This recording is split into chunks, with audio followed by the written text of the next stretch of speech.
Have you ever set goals and not met them? Or met them and you didn't get the difference that you'd hoped for or expected? Stick around. I'm going to ask you a serious question, so get ready to write this down. You see, as Michelangelo quoted, the greater danger for most of us isn't that our aim is too high and we miss it, but it's too low and we reach it. To add to that, here's something I've proved. There's no such thing as a goal that can't be reached, but there is such a thing as not knowing how to reach your goal. Okay, here's the question. How many times per day or per week do you focus on the things that you don't want? Interesting. You see, here's the thing. If I say to you, don't think of a blue tree, and don't think of the branches reaching out and casting a shadow, and don't think about you going under that blue tree to take shade. You see, what were you thinking about when I said don't think about a blue tree? Exactly. You were thinking about a blue tree because you've got to think about what you've not got to think about, so you don't think about it. Think about that for a moment.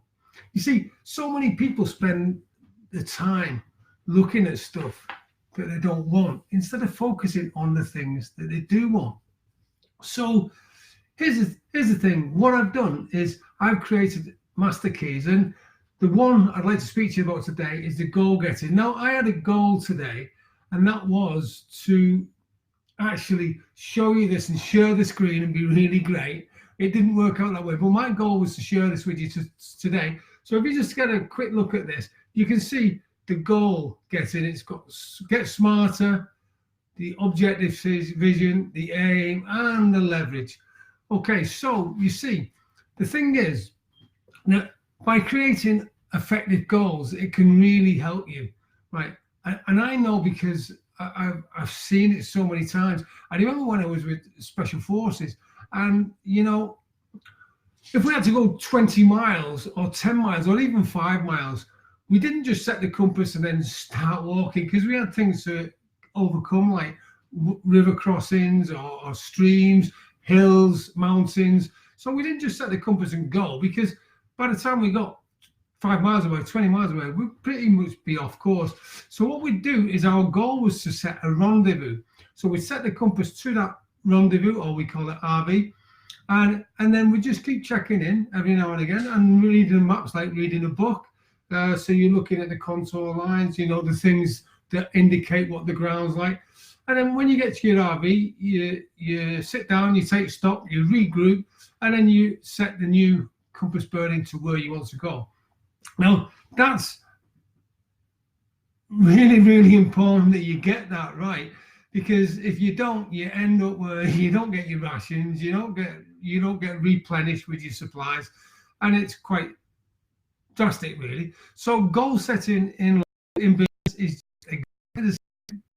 And I remember helping someone, they didn't really know where they were going to, and what we did, we sat down, we looked at where they were then on that day and where they wanted to get to. And then what we did is we broke that down into bite-sized chunks to say, okay, so to get from where you are now to where you want to be, what we've got to do is we've got to make step stages so we know how you're going to get there. And you know, over a period of time, I think it was about 12 months, they'd quadruple the profit. The growth was exponential. They totally turned the business around, and it was just massive, the opportunity that they had. So you see, I really believe in goal getting. If you just have one more look at this, it's not about goal setting, it's about goal getting. So you've got to get your goals smarter, you've got to get your objective vision right, you need to have an aim, and you need to leverage your goal too. So what I'm going to be doing from now on is every Thursday, I'm going to be checking in with you, giving you a top tip, because I believe that you can achieve anything you want, and I want to help you get there. So tune in next time on a Thursday to get some great tips. Have a brilliant day.